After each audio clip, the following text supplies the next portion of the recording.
guys, welcome back to my channel.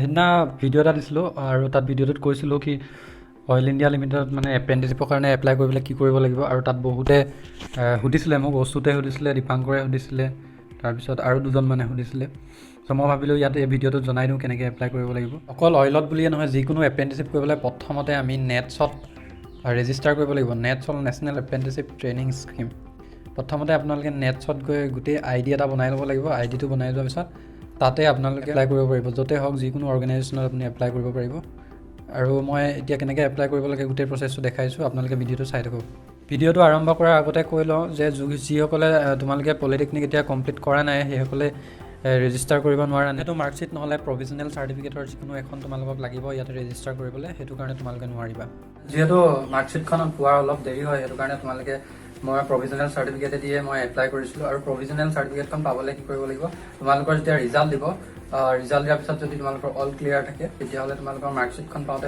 অলপ দিন লাগে এমাহমান লাগে প্ৰভিজনেল চাৰ্টিফিকেটৰ কাৰণে তোমালোকে কলেজত তোমালোকে এপ্লিকেশ্যন দিব লাগিব এপ্লিকেশ্যন দিয়াৰ পিছত তোমালোকক এখন প্ৰভিজনেল চাৰ্টিফিকেট দিব কলেজৰ পৰা আৰু সেই প্ৰভিজনেল চাৰ্টিফিকেটখন যেতিয়া পাবা তোমালোকে তেতিয়া লগে লগে তোমালোকে এপ্লাই কৰিব পাৰিবা বা ৰেজিষ্টাৰ কৰিব পাৰিবা আৰু তেতিয়া যিমান সোনকালে কৰিবা তোমালোকৰ কাৰণে ভাল হ'ব সিমান সোনকালে তোমালোকৰ প্ৰফাইলটো এপ্ৰুভ হ'ব আৰু প্ৰফাইলটো এপ্ৰুভ হ'লে তোমালোকে এপ্লাই কৰিব পাৰিব ফাৰ্ষ্ট অফ অল আপোনালোকে যাব ক্ৰম ব্ৰাউজাৰত গৈ পিনি তাতে আপোনালোকে নেটছ বুলি মাৰিব NATS আৰু প্ৰথম যোনটো অপশ্যন আছে সেইটোত ক্লিক কৰিব আৰু ক্লিক কৰাৰ পিছত ইয়াতে নিউ ইউজাৰ বুলি আছে তাতে আপুনি ৰেজিষ্টাৰ হিয়াৰ কৰিব আৰু ইয়াতে আহিব I am a student কৰিব আৰু তাৰপিছত ক্লিক কৰিব আৰু তাৰপিছত এনেকৈ এখন ইণ্টাৰফেচ আহিব আৰু তাৰ তলতে আহিব আপুনি কোনখন ষ্টেটৰ হয় আসাম দিব হেভ কমপ্লিটেড দিব আপুনি ডিগ্ৰীটো মানে ডিপ্ল'মাটো কমপ্লিট কৰিলে তাৰপিছত দিব ডিপ্ল'মা ইন ইঞ্জিনিয়াৰিং দিব তাৰপিছত আপুনি কোনটো ইয়েৰত আপুনি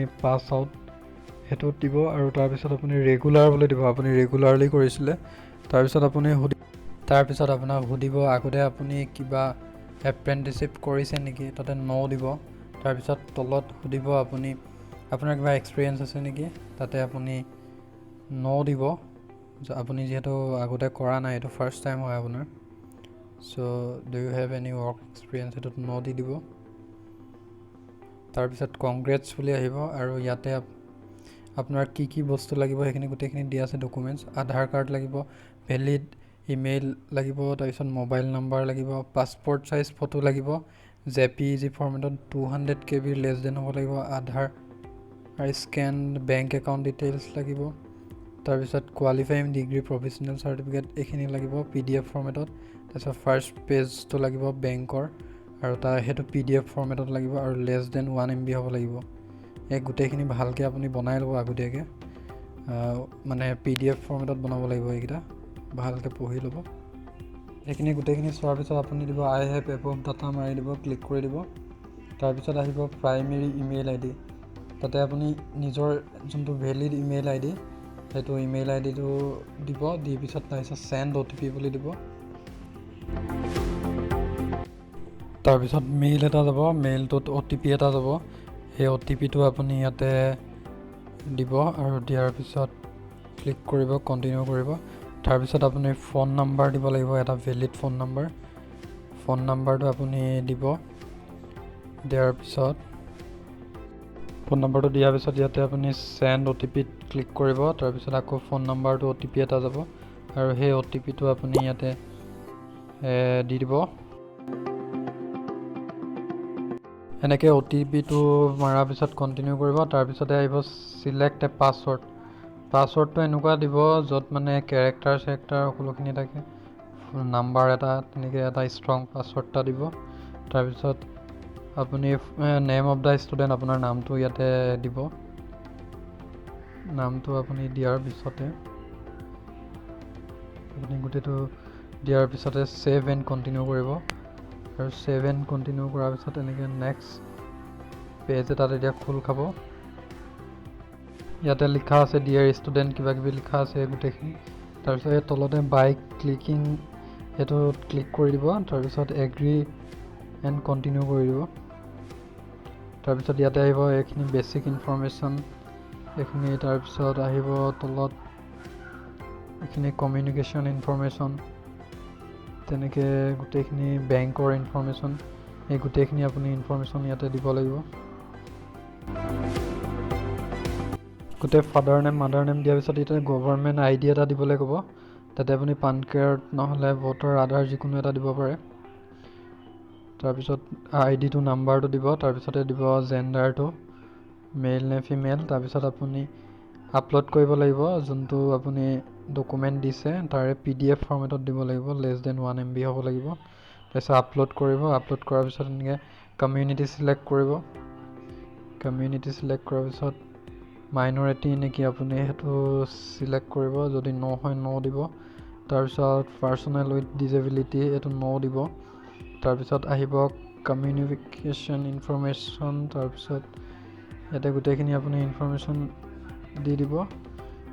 তাৰপিছত আপুনি বেংকটো চিলেক্ট কৰিব, কোনটো বেংক আপুনি দিব বিচাৰে তাতে। বেংকটো চিলেক্ট কৰোঁতে অলপ আপোনালোক সাৱধান হ'ব, যোনটো আপোনাৰ ইউজ হৈ আছে সেই বেংকটোহে দিব ইয়াতে। তাৰপিছত বেংকৰ ব্ৰাঞ্চ নেমটো দিব, তলতে দিব বেংক একাউণ্ট নাম্বাৰ, বেংকৰ একাউণ্ট নাম্বাৰটো দি দিব তলত শুদ্ধকৈ। দেন আপুনি বেংকৰ পাছবুকৰ ফাৰ্ষ্ট পেজটো মানে ফ্ৰণ্ট পেজটোৰ PDF ফৰ্মেটৰ এটা আপলোড দিব লাগিব PDFটো। দেন আপুনি ছেভ এণ্ড কণ্টিনিউ কৰিব লাগিব। গোটেইখিনি ভালকৈ আকৌ এবাৰ চাই ল'ব কিবা ভুলকৈ আপলোড হৈছে নেকি। দেন কৰি দিলে, তাৰপিছত আহিলে এডুকেশ্যন ডিটেইলছ। ইয়াতে আহিব টাইপ অফ ডিপ্ল'মা 10+2 কৰি কৈছে নে ডাইৰেক্ট আফটাৰ 10 কৰিছে, এইটো ক্লিক কৰিব। দেন আপুনি ৰোল নাম্বাৰ নহ'লে ৰেজিষ্ট্ৰেশ্যন নাম্বাৰ এই দুটাৰ ভিতৰত যিকোনো এটা দিব। দেন আহিব আপোনাৰ কোনটো বৰ্ডৰ হয়, যিহেতু আমাৰ SCTE হয় আমাৰ অসমৰখিনি, state council for technical education. সেইটো আপুনি একদম ধেৰ আছে ইয়াতে, বহুত আছে। SCTEটো বিচাৰিব, একদম তলফালে আছে। ক'ত আছে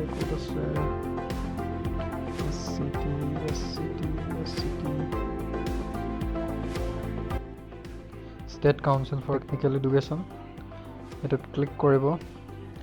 দেন আহিব ষ্টেট, কোনখন ষ্টেটৰ পৰা আপুনি কলেজখন আছে মানে কোনখন ষ্টেটত। দেন আপুনি ডিষ্ট্ৰিক্ট চিলেক্ট কৰিব, যোনখন ডিষ্ট্ৰিক্টত আছে আপোনাৰ পলিটেকনিকখন। দেন আপুনি কলেজখনৰ নেমটো আহি যাব ইয়াতে, কোনখন কলেজৰ পৰা আপুনি পাছ আউট সেইটো ইয়াতে আপুনি বিচাৰি পাই যাব। ইয়াত অলৰেডি গোটেইখিনি থাকিবই দিলে। দেন আহিলে ব্ৰাঞ্চটো কি আপোনাৰ কোনটো ব্ৰাঞ্চৰ পৰা দিছে। যদি আপুনি মেকানিকেল অটোমোবাইল হয় তেতিয়াহ'লে আপুনি মেকানিকেল অটোমোবাইল বিচাৰিব লাগিব। বহুতখিনি ব্ৰাঞ্চ আছে, ব্ৰাঞ্চটো ভালকৈ চিলেক্ট কৰিব। চিলেক্ট কৰোঁতে মেইনটেনেন্স মেকানিকেল ইঞ্জিনিয়াৰিং অটোমোবাইল এইটো ক্লিক কৰিব। যদি আপোনাৰ মেকানিকেল হয় মেকানিকেল কৰিব, চিভিল হ'লে চিভিল কৰিব। তাৰপিছত কোনটো মান্থত আপুনি কমপ্লিট কৰিছিলে, আমি ছেপ্টেম্বৰত কৰিছিলোঁ। দেন আপোনাৰ CGPA-টো খুজিব, CGPA-টো আপুনি দি দিব কিমান আছিলে। দেন আপুনি ক্লাছ অবটেইন এইটো সুধিব, এইটো কোনটো ক্লাছৰ হয়, ফাৰ্ষ্ট ক্লাছ নে ছেকেণ্ড ক্লাছ নে থাৰ্ড ক্লাছ দি দিব। দেন আপোনাৰ সুধিব ইলেক্টিভ ছাবজেক্ট কি আছিলে আপোনাৰ 6th চেমত, ইলেক্টিভ ছাবজেক্টটো আপুনি ইয়াতে দি দিব। আমাৰ আছিলে এডভান্স অটোমোবাইল ইঞ্জিনিয়াৰিং, ইয়াতে আমি এডভান্স অটোমোবাইল ইঞ্জিনিয়াৰিং দিলোঁ। তাৰপিছত কিবা আপুনি এক্সটাৰ্নেল কিবা কোৰ্চ কৰিছিলে নেকি সেইটো ইনফৰমেশ্যন দিব পাৰে, যদি দিয়ে নিদিলেও নাই। দেন আপোনাৰ সুধিব কোৱালিফাইং ডিগ্ৰীজ যোনখন চাৰ্টিফিকেট বা প্ৰভিজনেল চাৰ্টিফিকেটখন কেনেকৈ উলিয়াব লাগে মই কৈছিলোঁৱে। মোৰ যিহেতু প্ৰভিজনেল চাৰ্টিফিকেটখন আছে মই আপলোড ইয়াতে কৰি দিম। প্ৰভিজনেল চাৰ্টিফিকেটখন ইয়াতে আপলোড হৈ গ'ল, PDF ফৰ্মেটত দিব লাগিব, হৈ গ'ল। তাৰপিছত আপোনাক দেখাইছে আপলোড ৰেজিউমে। আপুনি ৰেজিউমে এখন বনাই থ'ব আগতীয়াকৈ, ৰেজিউমেখন বনাই পিনি PDF ফৰ্মেটত বনাই থ'ব। আৰু PDF ফৰ্মেটত বনাই থোৱাৰ পিছত আপুনি এখন ইয়াতে আপলোড কৰিব। আপলোড কৰিলে দেখাব খালি <1 MB হ'ব লাগিব, সেইটো ভালকৈ ধ্যান ৰাখিব।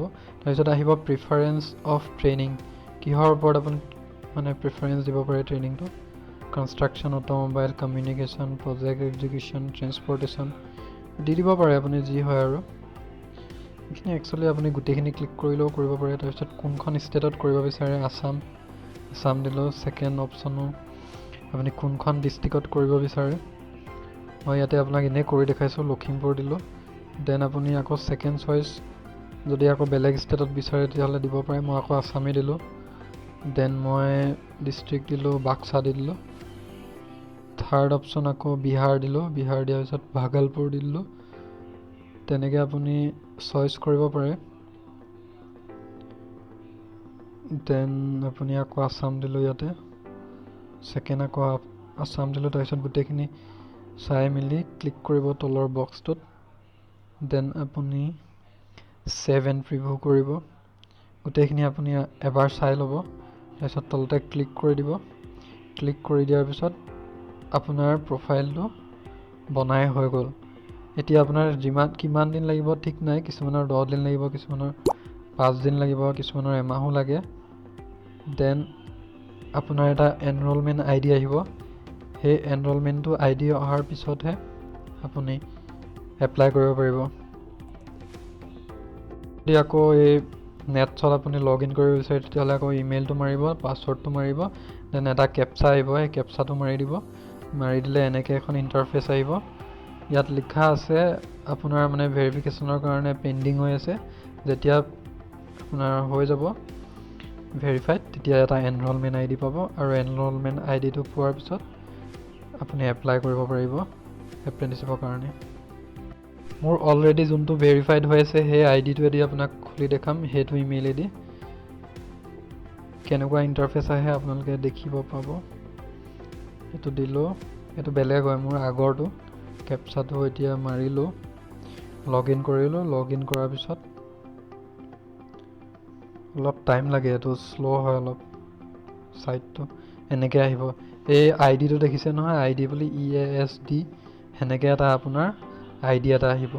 যিহেতু মোৰ অলৰেডি এবাৰ ৰেজিষ্টাৰ হৈ আছে, সেইটো কাৰণে মই এটা আপোনালোকক দেখুৱাবলৈ কাৰণে সেইটো আকৌ এবাৰ মই ৰেজিষ্টাৰ কৰি দেখুৱাইছিলোঁ। আৰু সকলোখিনি ৰেজিষ্টাৰ কৰাৰ পিছত যোনটো এনৰলমেণ্ট ID এটা আহিব, সেই IDটো কিছুমানৰ 10 দিন লাগে, কিছুমানৰ 20 দিন লাগে, কিছুমানৰ এমাহ লাগে, কিছুমানৰ এসপ্তাহতে আহে। মোৰ 10 দিনমান লাগিছিলে। মই ভাবিছোঁ কি মই যিহেতু এইটো এনেই বনাই দিছিলোঁ, সেইকাৰণে মোৰ হয়তো নাহিব পাৰে মোৰ IDটো। যিহেতু মোৰ অলৰেডি কৰা আছে, মোৰ ডকুমেণ্টছ গোটেইখিনি একেই হয়, ছেইম হয়, চ' নাহিব পাৰে। সেইকাৰণে মই ইমানখিনিলৈকে ৰেজিষ্টাৰ কেনেকৈ কৰে সেই গোটেই প্ৰচেছটো আপোনালোকক দেখুৱাই দিলোঁ। আৰু তাৰপিছতে যেতিয়া আপোনালোকৰ IDটো আহিব, IDটো অহাৰ পিছত আপোনালোকে ইমেইল IDটো আৰু পাছৱৰ্ডটো দি পিনি আপোনালোকে ৰেজিষ্টাৰ কৰি থাকিব মাজে মাজে নেটছত গৈ পিনি লগ ইন কৰিব। আৰু লগ ইন কৰি তাতে আপোনালোকে যদি আহি যায় IDটো, তেতিয়া তাতে ওপৰতে দেখাই দিব। আৰু দেখাই দিয়াৰ পিছত কি হ'ব, তাতে আপোনালোকৰ এপ্ৰেণ্টিচিপ মেলা বুলি ওলাব, আৰু তাতে আপোনালোকে গোটেই অৰ্গেনাইজেশ্যনৰ নাম চিলেক্ট কৰি বা আপোনালোকে ডিপাৰ্টমেণ্ট কোনটো ডিপাৰ্টমেণ্টৰ হয় সেইটো চিলেক্ট কৰিব, ষ্টেট চিলেক্ট কৰিব, তেনেকৈ ডিষ্ট্ৰিক্ট চিলেক্ট কৰিব পাৰে। গোটেইখিনি চিলেক্ট কৰি আপোনালোকে চাৰ্চ কৰিব, আৰু তাতে ওপৰত চাৰ্চ বাৰ এডাল লাগে। এই চাৰ্চ বাৰটোতে আপোনালোকে যদি আপোনালোকে কোনোবা এটা ধৰি লওক BVFCLত কৰিব বিচাৰিছে, তেতিয়াহ'লে আপোনালোকে গোটেইটো নামটো মাৰি দিলে, চাৰ্চ কৰিলে আহি যাব। তাৰপিছত তাতে এপ্লাই বুলি থাকিব, এপ্লাই কৰি দিব। আৰু এপ্লাই কৰাৰ পিছত আপোনালোকৰ এপ্লাইড বুলি দেখাই দিব। ঠিক তেনেকৈ অইল ইণ্ডিয়া বুলি যদি মাৰে তেতিয়াহ'লে অইল ইণ্ডিয়া দুলিয়াজান আহিব। তেনেকৈ যিমানখিনি অইল ইণ্ডিয়াৰ আছে গোটেইখিনি আহি যাব। আৰু আহি যোৱাৰ পিছত তাতে আপোনালোকে এপ্লাই কৰি দিব পাৰিব। এপ্লাই কৰাৰ পিছত এপ্লাই ছাকচেছফুল বুলি দেখাব। আৰু ঠিক তেনেকৈ কৰাৰ পিছত আপোনালোকৰ যিমান দিনৰ পিছত হওক, হয়তো কিছুমানৰ এমাহ লাগে, কিছুমানৰ 2 মাহ লাগে, তেনেকৈ অইল ইণ্ডিয়া আপোনালোকক এটা মেইল পঠিয়াব। মেইলটোত আপোনালোকৰ লিখা থাকিব কেতিয়া মাতে, কেতিয়া আপোনালোকক ভেৰিফিকেশ্যনৰ কাৰণে মাতে, ইয়ালৈ মানে য'তে হওক আৰু। কিছুমানক দুলিয়াজানত মাতিব, কিছুমানক বেলেগত মাতিব, যদি বেলেগ অৰ্গেনাইজেশ্যন হয় তেনেকৈ মাতিব আপোনালোকক। আৰু গোটেই ভেৰিফিকেশ্যন কৰাৰ পিছত আপোনালোকৰ গোটেই প্ৰচেছটো ছাকচেছফুল হ'ব।